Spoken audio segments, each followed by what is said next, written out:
அனைவருக்கும் வணக்கம். Welcome to ஆசிரியர் மனோல சேனல். இன்று நாம் ஐஐடி மெட்ராஸில் இருக்கக்கூடிய ஒரு வேலைவாய்ப்பு செய்தியை நம்ம பார்க்க போகிறோம். அதுக்கு முன்னாடி நம்ம சேனலுக்கு புதியவராக இருந்தால் நீங்கள் ஆசிரியர் மனோல சேனலை சப்ஸ்கிரைப் பண்ணிக்கோங்க. நீங்கள் ஆசிரியர் மனோல சேனலை சப்ஸ்கிரைப் பண்ணுற மூலம் உங்களுக்கு நோட்டிஃபிகேஷன் கிடைக்கும். நாங்கள் போடக்கூடிய வேலைவாய்ப்பு செய்திகள், கல்வி செய்திகள், அப்புறம் கல்வி ரிசல்ட்டு, எக்ஸாமு, ஸ்டடி மெட்டீரியல்ஸ் சார்பாக உங்களுக்கு செய்திகள் அனைத்தும் கிடைக்கும். இப்போ வீடியோக்குள்ளே போகலாம் வாங்க.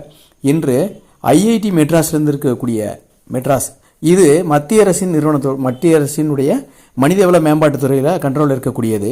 இந்த நிறுவனத்தில் இந்த யூனிவர்சிட்டின்னு சொல்லலாம். யூனிவர்சிட்டி ஐஐடி மெட்ராஸ் உலக புகழ்பெற்றது. ஐஐடி மெட்ராஸு, மும்பை இதெல்லாம் உலக புகழ்பெற்றது. அதாவது டாப் 200 கல்வி நிறுவனங்களுக்குள்ளே இடம்பெற்ற ஐஐடி மெட்ராஸ். இங்கே ஒரு வேலைவாய்ப்பு செய்தி ஒன்று வந்திருக்கு. அதாவது 15 பணியிடங்களுக்கு வேலைவாய்ப்பு அறிவிச்சிருக்காங்க. அது எந்தெந்த பணியிடங்கள்னால் ப்ராஜெக்ட் அசோசியேட் ஒன்று, அடுத்து ஜூனியர் இன்ஜினியர், அடுத்து டெக்னீஷியன் மற்றும் பல்வேறு பணிகள்.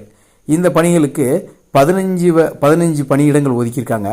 இதில் தகுதியான விண்ணப்பதாரர்கள் நீங்கள் அப்ளை பண்ணி வேலைவாய்ப்பு பெற்றுக்கொள்ளலாம். இந்த பணி குறித்த முழுமையான விவரங்களை ஒவ்வொன்றா நம்ம பார்ப்போம். இப்போ இதில் ஐஐடியில் எத்தனை காலிப்படிங்க, 15 பணியிடங்கள் நம்ம படிச்சிட்டோம். அதே மாதிரி இதுதான் project associate, junior engineer, technical மற்றும் பல்வேறு பணிகள். அடுத்தது இதற்கு கல்வி தகுதி என்ன? கல்வி தகுதி, அதாவது இந்த பதவிகளுக்கு ஒவ்வொன்றுக்கும் கல்வி தகுதி தனித்தனியாக கொடுத்துருக்காங்க. அது நம்ம நோட்டிஃபிகேஷனில் டீட்டெயிலாக தனியாக பிரித்து போட்டிருக்காங்க. அதை நான் உங்களுக்கு டிஸ்கிரிப்ஷனில் கீழே நான் போடுறேன், அதையும் நீங்கள் பார்த்துக்கோங்க. அடுத்து பாருங்கள், இதில் என்னென்ன கல்வி தகுதினா அரசு அங்கீகாரம் பெற்றது அல்லது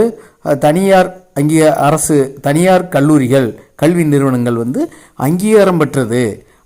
அந்த நிறுவனங்களை படித்த BE, BTech, diploma, ITI, MSc, ME, MTech தேர்ச்சி பெற்றவர்கள் தான் இந்த பணிகளுக்கு விண்ணப்பிக்கலாம். இது ஒவ்வொரு பணிக்கும் ஒவ்வொரு வகையான கல்வி தகுதி தனித்தனியாக இருக்குது. அதனால் நீங்கள் என்ன செய்யலாம், நோட்டிஃபிகேஷனை தெளிவாக படிச்சுக்கோங்க. ஒரு முறைக்கு இருமுறை தெளிவாக படிச்சுக்கிட்டு நீங்கள் அதுக்கப்புறம் அப்ளை பண்ணலாம். அடுத்து இதுக்கு வயது வரம்பும் அதே மாதிரி நோட்டிஃபிகேஷன்லாம் கொடுத்துருக்காங்க. ஊதிய விவரம் என்ன கொடுத்துருக்காங்கன்னா 50,000. இதில் தேர்வு செய்யப்படக்கூடிய அரசு ஊழியர்களுக்கு இது அரசு நிறுவனம், அதனால் அரசு ஊழியராக தான் கருதுவாங்க. 50,000 சம்பளம் மாத ஊதியமாக நிர்ணயிச்சிருக்காங்க. அடுத்து இது எப்படி தேர்வு செய்யப்படுறாங்கன்னா, விண்ணப்பதாரர்கள் ரிட்டன் எக்ஸாம் ஒன்று, அடுத்தது ரிட்டன் எக்ஸாம் எழுதி பாஸ் பண்ணுறவங்களுக்கு இன்டர்வியூ, நேர்காணல் வச்சு அது மூலமாக தேர்ந்தெடுக்க போகிறாங்க. அடுத்தது பார்த்திங்கன்னா எப்படி இதை விண்ணப்பிக்கலாம், அதாவது அதிகாரப்பூர்வமான இந்த வெப்சைட்டில் போய், யாரோட வெப்சைட்டு, ஐஐடி மெட்ராஸ் வெப்சைட்டில் போய் ஆன்லைன் மூலமாக தான் இவங்களுக்கு அப்ளிகேஷன் நம்ம போடலாம். எதுவுமே ஆஃப்லைன் கிடையாது, ஆன்லைன் மூலமாக போடலாம். சரி, இதோட விண்ணப்பிக்கக்கூடிய கடைசி நாள் எதுன்னு கேட்டிங்கன்னா 14/10 அக்டோபர் மாதம் 14ஆம் தேதி 2024 தான் கடைசி தேதி. இந்த தேதியிலுக்குள்ளே நீங்கள் அப்ளை பண்ணி எல்லாத்தையும் சரி பண்ணிக்கிறணும். அதாவது மிஸ்டேக்கு எதுவும் வந்திருந்தால் அது நிர்வாகம் பொறுப்பல்ல, அவங்க கொடுத்துருக்காங்க. அதே மாதிரி நேர்காணல் இதுக்கெல்லாம் ஸ்கைபண்ட் கிடையாது. அதாவது பயணப்படிகள் டிஏன்னு சொல்லுவாங்க, அதெல்லாம் கிடையாது. அப்போ நீங்கள் பணியாளராக தேர்வு செய்கிற வரைக்கும், அரசு ஊழியராக தேர்வு செய்கிற வரைக்கும் ஆகக்கூடிய செலவுகள் அனைத்தும் உங்களே சேரும் அப்படின்னு சொல்லி அறிவிச்சிருக்காங்க. இதோட இந்த வேலைவாய்ப்பு சார்பாக உங்களுக்கு ஏதாவது சந்தேகங்கள் இருந்தால் நீங்கள் கமெண்ட்டில் தெரிவிங்க.